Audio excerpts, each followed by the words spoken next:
there are more podcasts than grains of sand, a motley crew set themselves the challenge of a lifetime to find the most kick-ass things to do and do them. This is How to Kill an Hour with Marcus Bronzy and a few guys who, well, they claim to be his friends. You serious? Hey! Oh, bruv, that was so epic, I almost cried. Oh, thank you. Thank you. It's a good way to burn a minute of the episode, isn't it? This is How to Kill an Hour. I'm Marcus Bronzy. I'm Sean. How you doing, bruv? You right? Yeah, but not too bad. Yourself? Hey, I'm good, thank you very much. I'm ready to kick off this show where we talk a little bit about how we've been killing some time, where we find some of the internet's funkiest jokes and also some of the world's weirdest stories. I've got some stories today that I'm going to struggle to even... I still don't know if they're real or not, basically. I'm trying to find out if they're hoaxes because it's just... That bad? It's just funny, isn't it? It's just wild. Like, wild enough for it to be believable, but also I'm like, oh, this could be a really good ruse. Anyway, we like to kick off the show talking about how we've killed a bit of time. I've got a couple of things this week. Okay. Very different. Forward thinking, and the other one is thinking of the moment and here and now. But before I do that, can I ask you, Sean, how have you been killing some time? AKA our Kill a Bit section of the show. I killed a bit of time this week by going to the O2 and seeing Queens of the Stone Age. Yes! Queens man. of the Stone Age, yeah? Yo. What was that saying? It was For those that don't know, Queens of the Stone Age, please furnish us. They are a rock group. Yeah. But with, like, I think like the lead singer, he must be what, 50, 51 now. So they've been around for a while still. Yeah, man. Yeah. But it was Were they still throwing it down with it? Because I feel like when you see older artists, sometimes you can expect a performance of a 20-year-old, and sometimes they can, sometimes they can't. my man was crowd surfing and everything. What? I'm telling you. In the O2? Yeah, but I know people that went to see him like 10, 15 years ago, and they're saying that he's even better now. Like, and also his banter between songs is just like on point, man. Like, he had me in stitches. Like, you know what I mean? He's just like, there are certain people I've gone to see in the past, and they've like in festivals and stuff like that, and I'm like, what a complete wanker. Yeah. I just can't listen to them anymore. But it was like completely the opposite. Yeah, man. I'll tell you who's giving it more and more energy. Example is really make sure that when he does a live show. But I've seen Example a couple of times. I'm seeing them in, I think it's the New Year. Yeah, in the New Year or for New Year's. Not for New Year's, New Year's. But he's always wicked energy, man. Yeah, full energy. He goes to the gym and works out a lot now to make sure that he's got that kind of tour energy. I saw 50 last week as well. You did, didn't it? 50's 48. A couple of them and them. Yeah, 50's 48 though, bro. 50's 48. So 50 was moving like a established gentleman. Is he gonna do a tour in 2 years? He's a tourist businessman, bruv. So I was thinking, final lap tour. He sold 1 million tickets for this tour already, right? 50 at 50. It makes sense, innit? You can't not, innit? Yeah. You can't not. I think he either called this tour the final lap or the last leg or something like that. To like, he knows the deal with business. You got to do your This Is the End tour, and it's like Jay-Z done his Black Album in it, and that's supposed to be his last album. Yeah. Clearly released a lot of music after that. Yeah, do you know what I mean? Yeah. I caught up with KJ, one of our friends that went along with you. He said he had a great time. He had a great time. He did say that some of the levels weren't quite right with the instrumentals, and the some of the vocals were a bit muffled, and that was... I think it's... my experience of that is you got sound techies that are good with singers, but they're not good with rappers. And they don't understand. They just see it as shouting into a microphone, so they don't respect it. They don't rate it. It's like, oh, whatever. That is a dead tech though, isn't it? Why would you get... Because they put their music preference into it. I've seen it go both ways. I've seen people that like hip-hop be shit with live acts, and people that like live acts be... I'm not trying to paint all techies on it, but...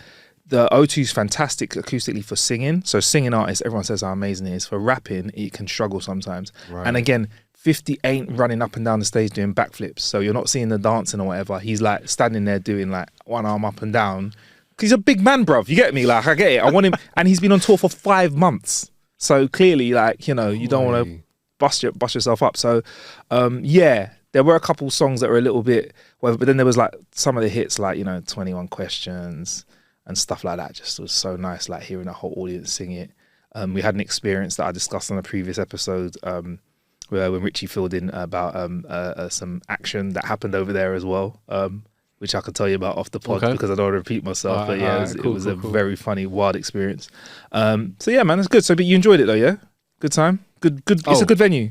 Yeah, I'm like the sound was like incredible, but nice. The whole performance incredible. Like I went and saw them in Margate like during the summer. Yeah, and again, amazing, but completely different.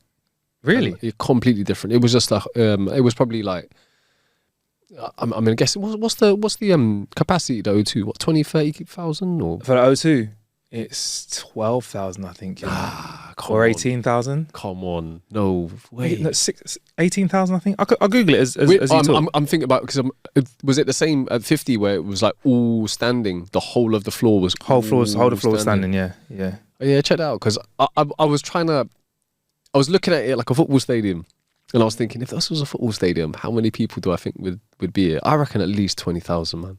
And I'm seconds away. You're gonna come up with like 4,000 or some nonsense. 20,000. 20,000. Yeah. 20. Okay. So I was wrong. Like 12. Sorry. No, 20. But like even looking at it, it looks like 30 plus. Yeah. Like a lot of. But yeah, wicked vibe, man. Wicked vibe. Yeah, man. I think. Oh, great, man. Glad you enjoyed it, bruv. Glad you enjoyed it, man. And the same for 50.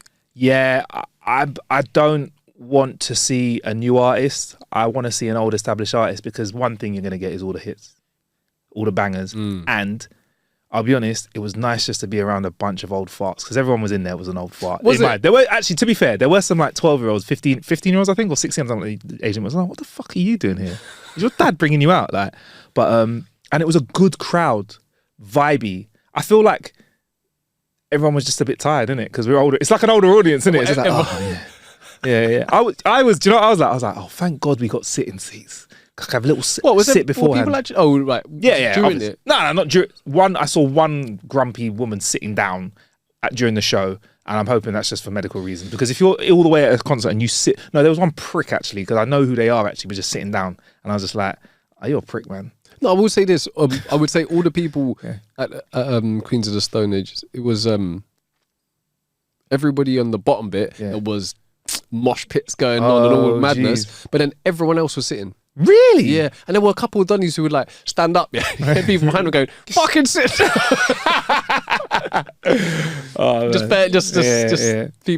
People being old, innit? Oh man. Yeah. Oh, fair enough. But yeah, man. No, like it's good. No, for me, it was good to know that I could sit down between the like acts and stuff, and at the end, I had a little sit. I just, got some weary old legs, Sean. Do you know what I mean? Weary old legs. How else have I been killing time? Oh, sorry. Anything else to bring to the table there? Nothing exciting, bro. Right, cool. Couple things. What I've been eating is right, and this is something that I've genuinely just bought and tried out, right, and I really like it. I've been eating a high protein cereal. Like people have been asking how I lost a bit of weight because I was a bit big. I was wondering where the segue was there. Just getting it in there. But it's called cereal, and it's just this like protein flavored cereal, vegan friendly. Protein flavored. Protein heavy. God. It's like this cereal called cereal, and it's like this protein heavy cereal, like it's high in protein, and it's what kind of tastes protein? Decent. It's vegan, so I presume it's not animal protein, so it's going to be like a natural plant-based protein. So you need to make sure it's not like soya in it. Really? Okay. Wow. Okay. Why? Well, all right. Why do I need to do that? If you, for instance, if you're training and you eat too much, like soy protein or like things like edamame beans and stuff, it will like mess around with your testosterone. Like, really? Yeah. People have grown like boobs on their back and stuff. I knew someone that grew a boob on their back, bruv. Seriously? Mm-hmm. Was it nice? I didn't see it or fondle it. I did neither of the two. They use a mixture of soy and pea protein. Great for growth and repair. You don't need to do a Rocky and chug raw eggs. There you go. So it's a combination. I would say Yeah, just the Careful. Okay, cool. I've eaten 7 boxes. It was one of a mate of mine who was with a personal trainer for some years, and he was like, I think he found edamame beans, and he was like, "Yo, they're so high in protein." They're so high in protein, and it was his personal trainer that was like, "Bro, you need to stop." Wow, because I've seen those edamame beans that are like dried and salted, and they're like 50 grams of protein for 100 grams, where chicken breast is 25 to 30. So I was like, oh, I'm so glad, because I was about to start, because you know I like a little forest mix or a little. I like to graze on some nuts in the studio casually all day long. So I've been grazing on those nuts. I could have been grazing on those peas. I feel like maybe I should have waited until you grew a breast. I reckon I'd have a nice pair of tits. Breasticle on your knee or something. I reckon they'd be firm. Yeah. I reckon I'd have a good nip on it as well. You reckon? Yeah, I reckon so. I reckon I'd be like, oi, Sean, eyes over here. Eyes over here. Oh, sorry, Mark. Sorry. We've got a podcast to do, bruv. Yeah, all right. So that's one thing I'm doing. Wait a minute. If I'm talking absolute shit, go on. Like, please, like, people let me know. But I'm gonna look this up afterwards to make sure that But I did like the guy I'm telling you about, like on his back. He said it was on his back. Because I would have thought a boob. I thought his pecs would have turned to tits. No, he actually just grew. It's mad. When I heard about it, I was like, no. With a nipple. I believe so. I thought you had to be born with nipples. I don't know. I'm not 100% sure about the nipple bit. Okay, cool. Yeah. Well, then you got nowhere to, like, you know, give it a little. If he was at school with us, we would have called him back tit, innit? Or tit back. Oh, he backed it. Back to tip. Oh man, fucking hell, back bra. But so that was me thinking about being healthy in the future in January. Okay. So that's what I'll be eating more protein, and I think by having a little bit of protein from a cereal instead of just having, you know, a high carb thing here, or just, you know, just by shifting the needle a little bit into being healthy. Is the one, you know me, I'm trying filtered water like I've spoken about on the show. I'm just trying to like lean into healthiness, but just make it a lifestyle choice instead of like going crazy. And what I'm about to talk about is a bit different to that. It's the Coravin 3. It's a wine preservation system. I'm going to hand it over to Sean right now. But as I talk about it, because I've actually discussed this on the show before, it's a system where you can open a bottle of wine, take a glass out, and it doesn't open the bottle by taking the whole cork out. A little needle goes through the bowl, and it uses the power of some gas that you get in the can. I think it's argon gas, I believe it is, to pull out a glass of wine. So you can, Sean, have a civilized glass of wine, put the bottle back, and leave the bottle for a few weeks. In fact, I think... This is years. Yeah, longer. So it doesn't actually open the bottle, and because it replaces the liquid that's come out, it replaces it with the gas. So it's not like... But isn't argon what you have in your fridge? It's like I think but it's a type of gas, Sean. Honestly, I might be getting it wrong, but I've used it before and I've not died. Yeah. You just got a boob on your back. Yeah. Man said a boob on my back. I'll check if it is gas. What is it? I think contains gas. It is argon gas. It is argon gas. Argon, yeah. Yeah, it is argon gas. But it's pressurized argon gas. I'm talking nonsense. Yeah, bro. there you go. Talking absolutely nonsense. What's argon in? Is it in Windows? What? Come on. I don't know, man. I have no idea. Sean, I think you're aware that if I didn't even know what it was, I'm not going to know where argon's from. You carry on. All right, you're going to... Did you know? Top facts about argon. But yeah, so basically it pulls the liquid out of the bottle, puts some gas in. It's a noble gas, bro. And it's a noble gas. Yes. So it's on the periodic table. Periodic table, yeah. So yeah, so I'm planning to open some glasses of wine, seal them. It's quite nice to have a glass of wine at the studio and know that you don't have to clap the whole bottle or pour it away, because you can. It's a good excuse though, isn't it? Oh, it's going to go to waste. Yeah, I don't want it to go to... Usually it's an excuse, isn't it? Oh, God, then we'll have a quick one. But yeah, so that's what I've been killing some time with. Here we go. Do you know what this is really good for as well? What? If you're very much into your wines and you've got like a, you know, maybe a bottle from 30 years ago, 20 years ago even, and you want to see whether it at this point is is perfect, or you might have it and be like, well, I think we'll leave that for another. That's the thing. Like, if you're a wine collector, or you're a wine collector that may not have enough budget to buy 7 bottles of your favorite wine, yeah, you can now have 1 bottle of wine. Like you said, take a glass out of it, treat yourself, try it, park it back up, and be like, I'll have some of you next year. A little glass of you. I like that. I like that. Yeah, that's what the plan is. So yeah, been having a go at it. So yeah, there's different versions of it. There's some really smart versions of it as well that have like apps and stuff that connect to it.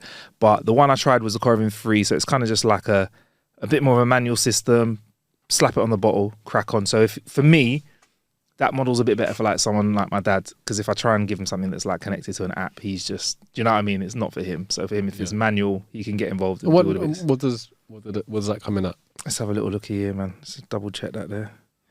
Because that is important too. Were there 2 other iterations before this one? I believe there was, yeah. Okay. Just being a detective out here, bro. You are sharp. 299 quid. 289 quid. The 2 is 230 quid. There you go. So that's it. Do you have to like refill it, or You buy little cartridges of the gas. Yeah, okay. So you buy the gas from Coravin. So if you're drinking, pricey bottles of wine, I guess that could save you in a way, because you're not drinking all the wine or wasting a bottle. So say I'm not like £100 bottle of wine guy, but if you were that kind of person, you could. Yeah, if you had like a 1961 Chateau Margaux, which costs like, I don't know, 5 bags or 5 racks or whatever you want, something like that, and then so that's like good investment. Exactly. Whereas if you're drinking like a bottle of Blue Nun, Baby Shab, it's different. Then you're like, probably not worth it. So there you go. So that's what about the one with the is the one with the app like? It'll be a bit more, I don't know the prices. I can find out, but it's interesting. Okay, we'll put the price in the show description. We'll do that, and then everyone can find out. The Coravin 3. Yeah. Okay. And you get they also come with these little things that you pop on it like an aerator. Yeah. So it kind of just puts a bit of oxygen in the wine, zhuzhes up the flavour a little bit. Yeah, I mean, whilst decanting. Yeah, exactly. Anyway, Sean, should we do some jokes? Let's do it. Time for some jokes. I've got a few. You're gonna kick off. I've got. I know I said we're going to be doing longer ones now, but I've got a couple of short ones, Sean, and I just feel like I've got to hit you in them real quick. Is that okay? All right, let's do this. Because you have got on to me about how bad some of them are, but I can't not tell you these. Yeah, but I like bad jokes, so okay. I met a magical genie. He gave me one wish. I said, I wish I could be you. The genie said, would wish, but you will grant it.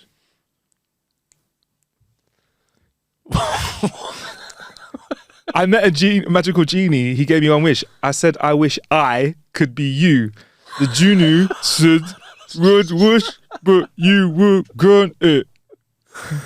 Would wish, but you will grant it. Oh, so bad. So bad. Fucking hell. Oh.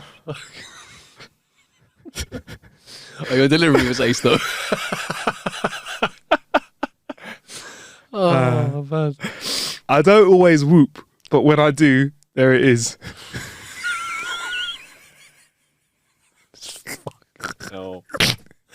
Do you know what? Yeah, initially, I thought you were just doing your hooping and hollering. That's why I had it for you, bruv. I love it, man. Okay. I got a short one. Yeah, go. That's what she said. Right. Wow. Right. 2 nuns are riding their bicycles around the back streets of Rome. Yeah. One nun looks over at the other and says, I've never come this way before. The other nun replies, must be the cobblestones. I love him. I'm not gonna lie. Yeah. When I read that, it took me a minute. I'm not gonna lie. I learned from a young age listening to Dirty Old Jokes, when there's 2 nuns, the punchline's gonna be whatever in it. Do you get me? There's one that I'll bring it to the show in the future about a nun doing press ups in a cucumber patch. Like something like that. I don't know that one. Yeah. I do remember the one with the 2 nuns in the car and the devil comes down from hell, lands on the car, and then one of the nuns goes to the other one, show him your cross, and then she leans out and goes, get off our bonnet. I like that. So all right, I've got a longer one for you. I've only got a couple though, this week, right? All right. A woman goes into a funeral home to make arrangements for her husband's funeral. She tells the director that she wants her husband to be buried in a dark blue suit. He asks, wouldn't it be easier just to bury him in the black suit that he's wearing right now? She says, no, She insists it's a blue suit and gives him a blank check to go and buy one. Look. When she comes back for the funeral, she sees her husband in the coffin and he's wearing a beautiful blue suit. She tells the funeral director how much she loves the suit and asks him how much it cost. He says, actually, it didn't cost anything. The funniest thing happened. As soon as you left, another corpse was brought in and this one was wearing a blue suit. I noticed they were about the same size and I asked the other widow if she'd mind if her husband was buried in a black suit. She said she was fine with that, so I switched their heads. I did not see that coming.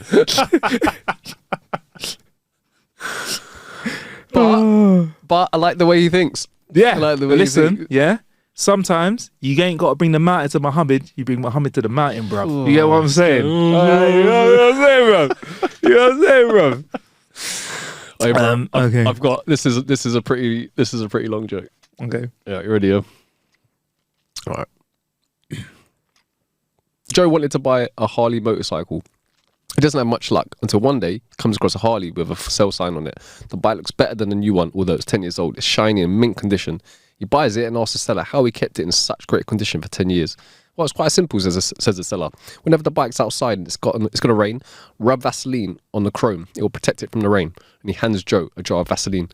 That night, his girlfriend Sandra invites him over to meet the parents. Naturally, they take the bike there. Just before they enter the house, Sandra stops him and says, I'll tell you something about my family. When we eat, we don't talk. In fact, the first person who says anything during the dinner has to do the dishes. No problem, he says, and then they go.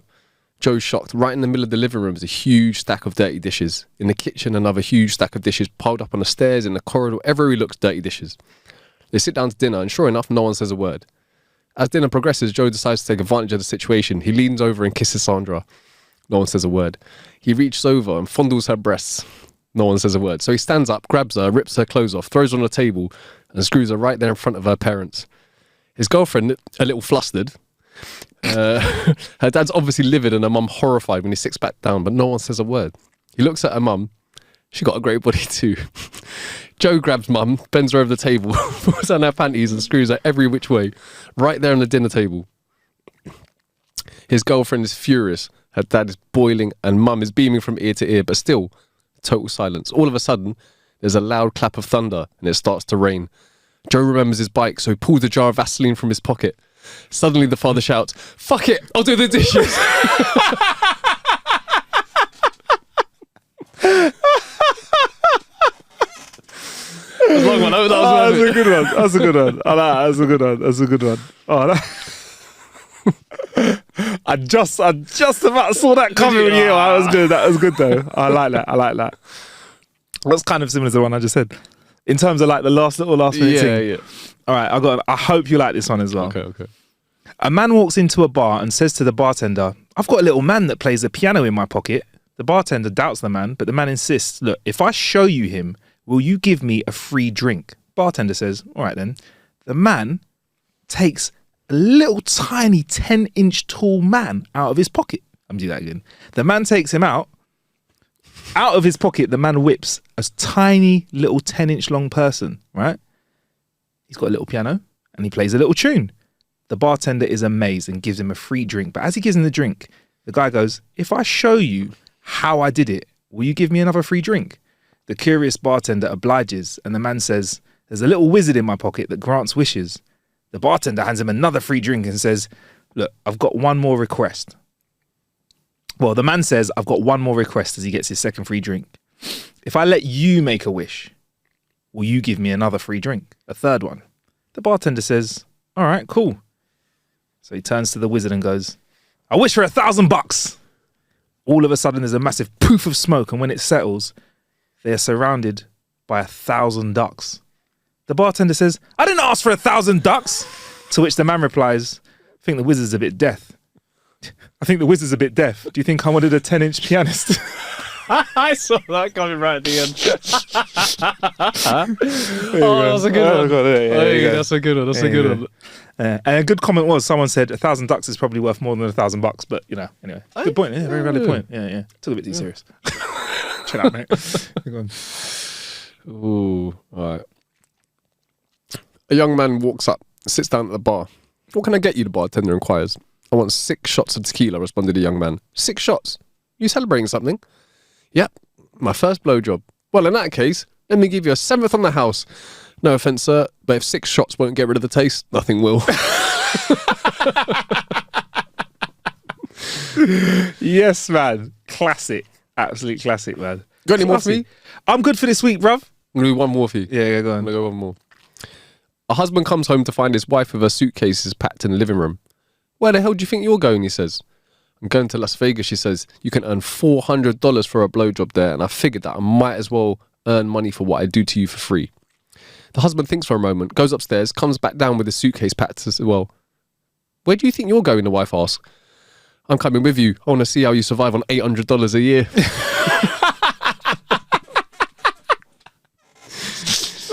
Oh man, I love that. Very I love couple, it, see? I love it. There you go, man. So those were our jokes of the week. There you go. Another thing that we do on the show, welcome to it. If it's your first time checking us out, is we like to look at some funky ass headlines. I just absolutely love the headlines that I'm about to hit you with, Sean. It's probably one of my favourite headlines because it's wild, but it's not so wild that it's unbelievable. So you ready to hop into that? I want to do sound cut. You're good. Thanks. Naked opera singer armed with a bow and arrow went on a rampage at a care home. Okay, this is why this is why earlier you were like, no, this is a ruse. That's what he said. It might be a ruse. Police had to taser Mark Holland 3 times during a standoff at a nursing home in Lancashire. Yo, in Lancashire, Yeah. bruv, my mind just went, oh, this is definitely in like Florida or something. Yeah. The fact it's in the UK is what in it? It's wild. Yeah. The naked opera singer was armed with a bow and arrow and was tasered by police after causing £3,000 worth of damage to a care home, a court has heard. What was he? He was just shooting arrows around a care home, Bro. Not at old people, hopefully. Bro, like I think. Oh, like let's be honest, right? He's clearly somebody who's at a care home, right? And he probably has to be at the care home, and he's having a bad day. Oh, as in he was there to perform opera. No, I think he was a resident. I mean, what an opera show that is. You think he was a resident? You think he's a resident? I was thinking that he was like someone that went to perform for the old peoples, and then he just got pissed off at his life. I have more information for you, Sean. Okay, please. Mark Holland, 63, bit young to be in a care home, I think, but you never know. It depends. Everyone's different. Went on a rampage after being told he wasn't allowed to leave Belmar Nursing Home in Lytham St Ambs. I actually know where this is, bro. It's near. I went to uni in up north, and that's not too far. Lytham St Ambs, nice area. Would be a fancy home. Because he wanted to go shopping. On October the 2nd, the successful baritone who has performed worldwide lost his temper and armed himself with a bow and arrow. Where did he get this bow and arrow from? In the care home, bro. Oh my God, that is a massive oversight. Do you think it's one of those regal ones? Above the fireplace? Yeah. You think it's one of those? It's a really nice. Do you reckon he was having his port and cheese? And he was like, I think I'm going to go shopping. They're like, sir, unfortunately, you can't go. Hand me my rifle. Hand me my rifle. Put his cords on. Yeah. And yeah, I can see it. Yeah. And drew for the regal bow and arrow that was. Oh my God. Why in my head am I just thinking of him running around going like. I want to know, what did he shoot? Does it say? Okay, let's get into it. During the intense standoff with police, Holland went on a wrecking spree, causing £3,000 worth of damage. That's quite a lot. The court heard he was only stopped after he was struck 3 times with a taser fired by police officers. Oh, this guy. 3 tasers. Machine. Isn't it? He was a voluntary resident at the home and is normally allowed his freedom, the court heard, but he flipped after care home bosses feared he had been drinking too much and told him he must remain indoors. Port and cheese. I was about to say, are they cracking on? Like, well, crackering on. Yeah, it's cracker. Sorry. Hanging around with me is rubbing off on you, bruv. Rubbing off. So yeah, he was a drunk opera singer. Please, do you know what? Him singing opera, going around the home, that would be the absolute winner in this. If you armed with it. Yeah, armed with it. Paul Smith, who was prosecuting, said that disgruntled Holland suddenly broke out into song and appeared in his room naked. He did, bruv. It wasn't a dream. It wasn't a dream. It happened. Oh my gosh. It does feel like something out of a film though, doesn't it? It feels like something like that. He threatened staff who rang the police and evacuated residents to safe areas when Holland reappeared from his room wielding a bow and arrow and metal-tipped arrows. Bruv, he just had this bow and arrow in his room this whole time. This sounds like rich people's care home. Just in case. Yeah, this sounds like a rich person's care home. To have a bow, I don't care. If you have anything other than pictures on your wall, you are now stepping into the realms of having more money, right? So for example, a stag's head, money. Yeah, a crossbow, which I can only imagine is like dusty, is probably like an old like captain of a ship had something like that back in the day. I realize could have taken out on Antiques Roadshow, innit? Yeah, 100%. You know what I mean? 100%. Yeah. He's probably one of the people that go on Antiques Roadshow and they tell him the price. Oh, that's nice. What are you gonna do? Keep it. You get me? Like, yeah, don't need the money. Cause like £3,000 worth of damage or something. Yeah. Oh wait, we've got more details, Sean. The court heard he caused £2,800 worth of damage. See, I'm rounding changing up. their story now. Yeah. To the home when he broke doors, set off fire extinguishers, and threw concrete bricks at a visitor's car. Damn. I reckon he definitely fired an arrow at a fire extinguisher. What I was gonna say, I'm a little bit disappointed that more damage wasn't done with the bow and arrow. You're disappointed, yeah? You're almost a little bit let down. A little bit. Yeah. What would be a good amount of damage for you? 10k? 20? No, but if the $3,000 was done with the bow and arrow, not like just grabbing a brick and dashing it at someone's car. That's probably the priciest thing, though, isn't it? Like, I don't know, ruin their artwork. Find a nice canvas and destroy it with your bow and arrow. Do you know what though? I reckon in his angry state, in his unwell state, he probably still knew deep down that would be a step too far. He probably went to throw the port everywhere and went, that's good one. Yeah, that's been there for 30 years. That's a good one. Yeah. The police said that it escalated quickly and they had to bring in a trained negotiator as they feared Holland would take hostage. What he should have done, right, is got a what's it called again? What are they called? Conductor to come in and be like, tell him to wrap it up, to slowly move his hands and be like I'm doing conductor moments and be like, you might have listened. There you go. Potentially, or it would have come to a crescendo and then he would have like really badly injured someone. As long as none of the other elderly residents were hurt. Yes. And it was just some damage to some material things, then like. Yeah, man. And I hope everyone that's had a crossbow face at them was okay as well, because that's crazy. We at least know they're not going to be scarred for life. Yes, this is true. I mean? That's true. Yeah, but no life matter at the same time. Yeah, 100%. And also, they may not like opera anymore. They may not like opera anymore. They might not like opera. Yeah, that is true. That's true. But yeah, 3 tasers. So he really took it, man. He really took it. Guess how long he got in jail for it, Sean? Is it going to be like 28 days or something? A little bit more. Okay, 3 months. 6 months in prison, the judge has said. And he's just received £110,000 inheritance. So he's ordered to pay £3,000 to the home, £250 compensation to the car owner, and £250 each in compensation to the staff involved in the evacuation of the residents. I like that, you know. That's fair. Maybe a bit more than £250 though, isn't it? Like, ain't really gonna, he's got 110 bags in his account, innit? Yeah, but anyway, look, I hope you're well. But he's only 63, isn't it? So if he knocks around for the next 30 years, it's not going to get him that far, is it? Isn't really, is it? Yeah. No. I'm just going to buy port and cigars and probably another crossbow. Well, there you go. So that's one of my stories of the week. Have you got anything, Sean, or do you want me to carry on hitting you? All right, cool. I've got one.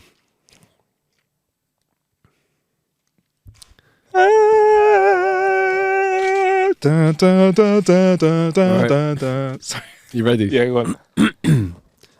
Stereo speaker battles blare Celine Dion tunes and torment a New Zealand city. Come on. Celine Dion making a comeback, bro. I've heard about this, but please share this with our listeners, Sean. I'm so happy you spoke about this because I wanted to talk about this. A subculture has developed among Pacific Islander communities based on who can blast music. Often, Miss Dion's songs the loudest. Some call it too disruptive. Bruh. So we're in a world, Sean, where I would think like when it comes to loud music, I'd be like, yo, Skrillex, dubstep. Yeah, it's going to be some drum and bass. Thrash metal, drum and bass, yeah. These guys have worked out the real loudest of the loud is the Dion that is Celine. Wow. Power ballads are where it's at, bro. What? And I mean, I'm trying to figure out why Celine Dion. What I'm gonna have a guess. I'm not Sean. I'm not qualified. This is an area of specialism. You're asking me to speak about something, and I'm well under. I'm not. I've never been qualified. I mean, but I feel like power ballad wise, My Heart Will Go On, in my head is the loudest power ballad that I can think of. Absolute banger. She sings strong long notes, so maybe that helps when you're pumping tunes out your speakers. I think you're on the right track here. I don't even mean to do it anymore. It was pun intentional. Pun intentional. Okay, all right. All right. So I'm going to give you a little bit of context here. A small city, New Zealand, plagued by siren battles. Cars decked out in loudspeakers, commonly used in emergency warning systems, and often blaring Celine Dion hits, is calling on authorities to step in and end the noise. Speakers are so big they are used in emergency warning systems. Hey, brother, I've got a picture here, and it's like we're talking about. Oh my! So these are the speakers that usually go like end of the world speakers. End of the world speakers. Yeah. The battles are part of a New Zealand subculture where music enthusiasts cover their cars in up to a dozen of industrial speakers, loud hailers, and sirens, then compete to have the loudest and clearest sounds. See, this is where the clarity. Celine's coming into her own. Yes, I feel like near, far, wherever you are. Bruv, they cruise around the streets or they sat up in parking lots with their speaker competitions. But this is the thing, innit? How would you just blaze out Celine Dion and just be like, yeah, I reckon I'm winning this battle, you know? So it's all about clarity, I reckon. Because do you know what? I think, is it Jonah Lomu? All Blacks, right? I think he had a car with really loud speakers in it. He was on a show. Was it like a pimped kind of show? He did, didn't it? So I do remember that. So, and he used to play tunes. But so I reckon all these guys, what they have to do is get in their cars, park them in one place, drive to another destination, and then two cars have a sound off in it, and they have to say like one presses play from a. There's got to be a remote control thing, because if they've got, you know, these kind of flipping emergency service level speakers, I'm going to presume they've got a Bluetooth or an app that can press play. Are you saying because it's Celine Dion, the fun has got to be safe? Yeah. Is that what you're saying? Yeah. I don't think they'll have bleeding ears. You get me? At the end of it, do they? Sean, this is where the plot thickens. No, but you are right here. A report in local media outlet The Spin-Off quoted the member of one siren group explaining Dion's music was popular because it is clear, with high treble and not much bass. Right. But Baker says the siren kings of Pororua are terrorising residents with unwelcome takes on Dion's classics. Shit. They play half a song and tweak it on their things and make a screeching noise, so it is not like you're listening to good music. Oh, they probably do feedback loops that goes like near, far, wherever you are. It's a remix. Sounds fucking annoying if I'm honest. Do you know what? It's like people that have really high pitched loud exhausts, but it's not a Ferrari that they're in. So I like meaty exhausts. I don't like that. I went that's what I like. Okay. You know what I mean? I think those kind of it's I mean, do you know what? It's the kind of ASBO worthy behavior that I'm here for, because it's annoying, it's frustrating. People are like contemplating moving away, bro. Wow. You're uprooting people from their homes, and it's not cool. That's not cool. Come on, but it's kind of cool. Come on, peeps. It's kind of cool. Tell the truth. You kind of want to see one in it. Like, I want to see a battle now. I want to see a battle. I just don't want to see. I don't want to see. Like, I'm sure in New Zealand there's lots of like space. Yeah, do you know what I mean? Yeah. Like drive a bit further out. Wow, can you imagine Lord of the Rings with Celine Dion blazing in the background? Got their adventure. We got an adventure. Whoop whoop. But I like the sound of it, Sean.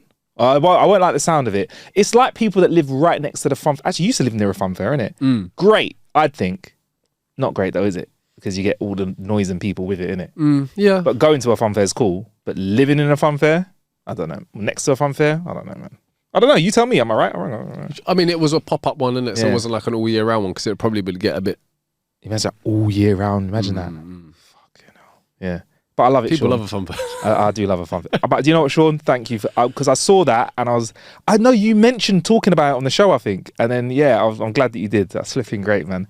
So thing is, we like loud music. Like in our cars, we've got the bass cranked up in it. Man's black-activated his sound system in it, so it's sounding nice out there. I love bass. I don't know if I love treble and hi-hat that much. I don't think that's a thing. But for them, I don't think it's for listening, driving experience. It's for how can we get the biggest sound out of our cars. It's just purely competition. I don't know if there's any Yeah. enjoyment from it. Yeah, So, man. no, I love bass, but it's balanced. Yeah. Yes. Yeah, you've got to have balance. There are times where, remember back in the day, we were youths and we put massive bass boxes, amps, everything in our cars. Bruv. And then you just couldn't hear any of the mids and highs. There was nothing. It was just like, it was just pure bass. Yeah, it's like, ding, ding, ding, ding, ding, ding, ding. yeah, pretty much that. We'd be like, we're the guys here. Fucking hell. But yeah, all right, Sean, I got one more story for you. We'll get into super quick. Let's do it. Suspected mushroom poisoning. Australian woman charged with 3 murders. This is going to make an amazing Netflix documentary. An Australian woman is suspected of poisoning her former in-laws and others with deadly mushrooms at a lunch she served. She's been charged with multiple accounts of murder and attempted murder.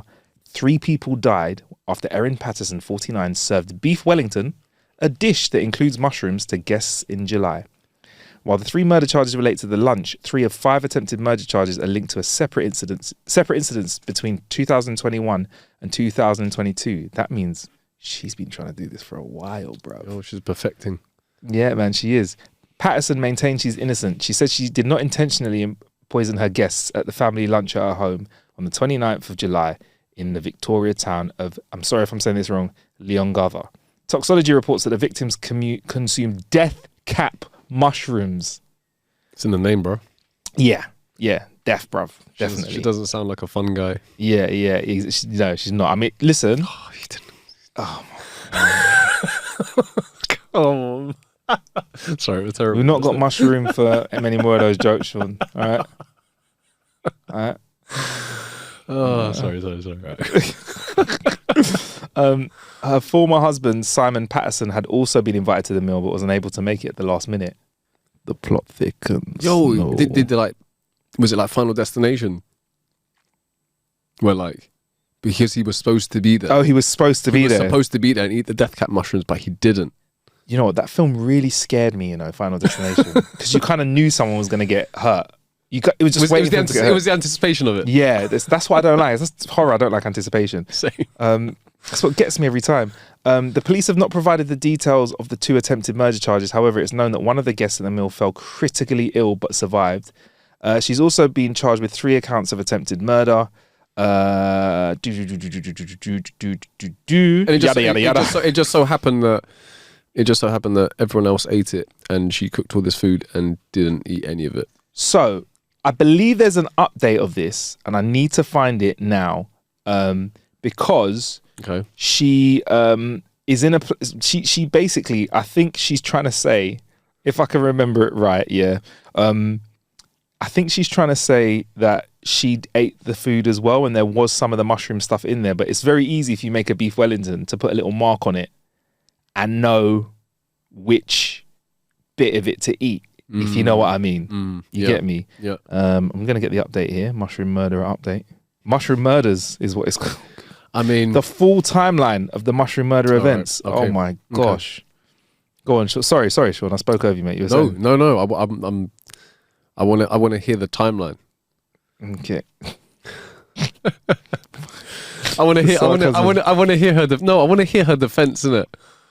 What, the defense? Oh my gosh! I want to hear what's her. All right, here we go. More details have emerged. Something's not quite right. Let's go. Erin Patterson, who's been accused of murder of a deadly mushroom meal, was a Melbourne air traffic controller in 2001 before abruptly leaving in 2002. At the time, she was not married to her ex-husband Simon Patterson and went by the name of Erin Scudder. Former colleagues who do not wish to be named described her in one word as a loner. Harsh. That's a burn, innit? It's harsh. That's like what? It might be apt, but still harsh. I know that's tough, isn't it? Yeah. So, you know, someone who like their own time, whatever. It's like me. Call me somebody who enjoys food. Don't call me a fatty, innit? Do you know what I mean? Like, get me? Marcus enjoys the simpler things in life. Stupid. Do you get me? The way he could get me. He's a simple man. Not the sharpest tool in the box. Do you know what I mean? Anyway, she'd say weird off the cuff things and just not get along with everyone. Like, oh, have you heard death cap mushrooms can kill your family? But if you've got to put it in a beef Wellington, you could probably eat one side of it and survive. They also described her as secretive. And why they'd gotten to know each other and about each other's families. Why they being nosy for? Do you know what I mean? She's there quiet, like minding her own business, and stop trying to get all up in her business. Exactly, man. You know what? People find it weird. Isn't it weird how, and I don't ever rib you for it, we crack a joke about it, that you're not a big fan of social media and you're not on it. People are like, that's a red flag. I'm like, no. Some people just ain't on the socials, bro. Like, do you know what I mean? It's a red flag for to not be on the socials. Yeah, like, it's a bit dodgy. I'm like, no, man's got a life to live. I don't know. But have you ever heard someone say, oh, you're not? You are on them, but you're not on them, innit? Yeah. So I suppose maybe I don't even hear the comments. Yeah. You know what I'm saying? More for you, loners. Right, so more information. So I've got more information. Right, so on the 29th of July, Erin Patterson served beef Wellington pie to her guests at her house, which included former parents-in-law Don and Gail and Patterson. So Don and Gail Patterson, which is her ex-husband, Gail's sister, Heather Wilkinson, along with Heather's husband, Ian. Patterson's, his parents both died, along with Heather. Heather's husband, a 68-year-old Baptist church pastor, Ian Wilkinson, survived, but was put in a coma for 2 months. Wait, fuck. So she did all this because she wanted to kill her ex-husband's parents? You've already divorced her brother, innit? Like, or he did. Or anyway, whatever. Look, if it was mutual, we don't know. But you're not married to him anymore. Why have you got to go after his parents for? I'm sorry to end this on a cliffhanger, Sean. But we're going to have to wait for more information to come. But let's just say I've been pretty accurate with my guesses this week, haven't I, on the show? Let's be honest, bro. You have been? I've been naked opera singer, drunk. Yeah. Your story, I was getting quite accurate there as well. So I'm going to say, right, I reckon it's this. She went for inheritance. I reckon there was some clause somewhere.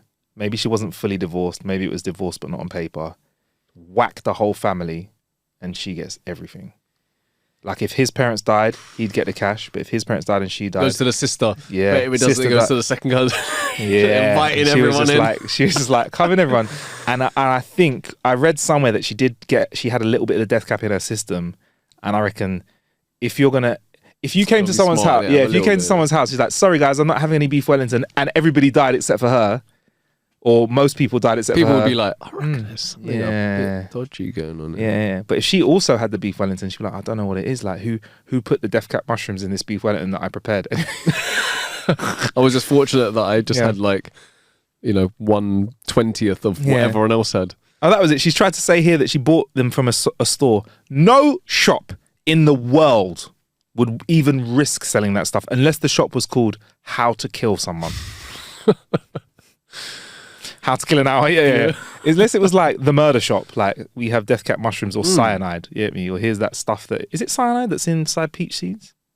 Inside what? Peach seeds, yeah. There's something in there. There's something that's peach seeds or apricot stone seeds, whatever. Yeah, that actually rings a bell. Yeah, I can't remember. It's cyanide? Maybe it's something like that. But yeah, it kills people. Which is why you shouldn't try and eat the insides of I think you have to eat like 100 insides of stones, which if you do that, you're probably not going to be very well anyway. But anyway, look, I'm babbling on. We have to get out of here, Sean, because this is a late night record. It's been good seeing you as usual. Likewise, bro. It's been great. I've been killing some time with you. Loving the community growth on Facebook, Instagram, and on Twitter and on TikTok. So check all of those at How to Kill an Hour. I'm Marcus Bronzy at How to Kill an Hour. Where can we find you on the internet, Sean? Not on the internet. Not on the internet of things. Yeah, man. We've also got some really cool stuff coming up to tell you about. Please remember to support our sponsors and the people that support us, because by supporting them, you're supporting us. Big up yourself. What he said. Yeah. Safe.